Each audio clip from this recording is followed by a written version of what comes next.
The Emperor's advisors will never recommend violence if they know what the Tao is. If you use the strategy of warfare, it can only result in revenge. After troops have tramped by, only weeds and nettles grow in the broken ground. There can be no harvest, and everyone is left starving. If you need to take action, only do what is necessary. Never abuse your power. And if you are successful, don't be smug.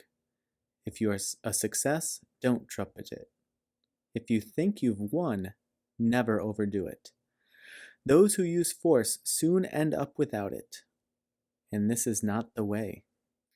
And if you do not follow the way, you will die. Quite a dramatic verse here in the Tao today, but it's really indicative of not just warfare and violence, but all of the action and reaction that we take at any given day and how we tend to overdo it. The pure essence of this verse is to juxtapose force with flow. And if you are partaking in any type of revenge or violence, clearly that is forceful in nature. It's not an act of flow. It's not an act of water like we would see yielding and relenting and finding the path of least resistance, as the Tao often talks about when it has verses on the way to do things. This is a verse on the way to not do things. And so when you find yourself trying too hard, intentionally pushing and pushing in a way that is beyond necessary, then that's encompassed by this verse as well. It's not just having to do with actual violence. It has to do with overdoing things in general and forcing things. And even if there are things that you think are good, there's a lot of harm that's been done in the world by people who think that they're doing good.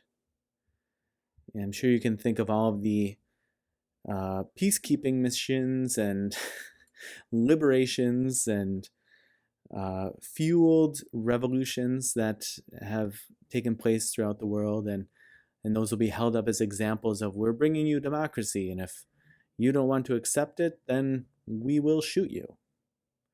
Now that is violence, but that's just a way to exemplify that just because you have justified something in your head as being an improvement or a just cause or what have you, that still is no reason to force and to overdo it, as the Tao says here.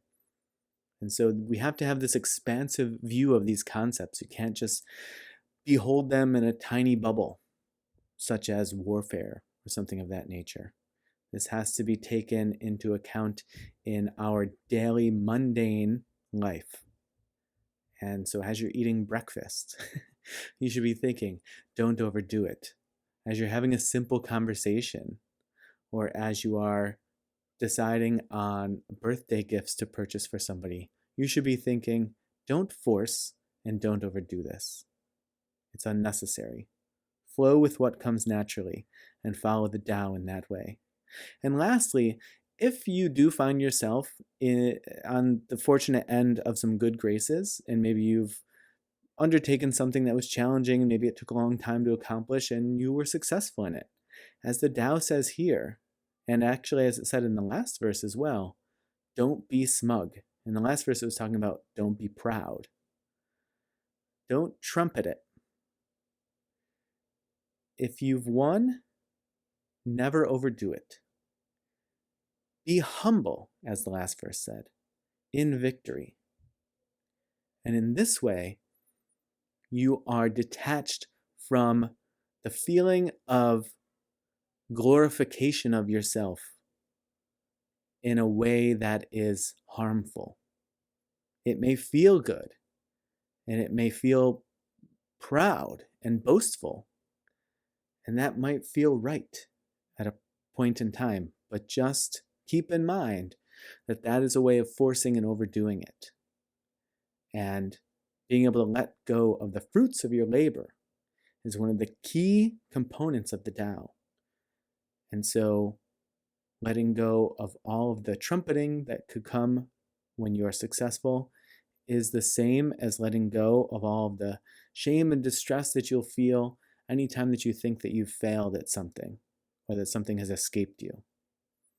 Keep all of these things centered. And in that way, you will remain in line with the Tao.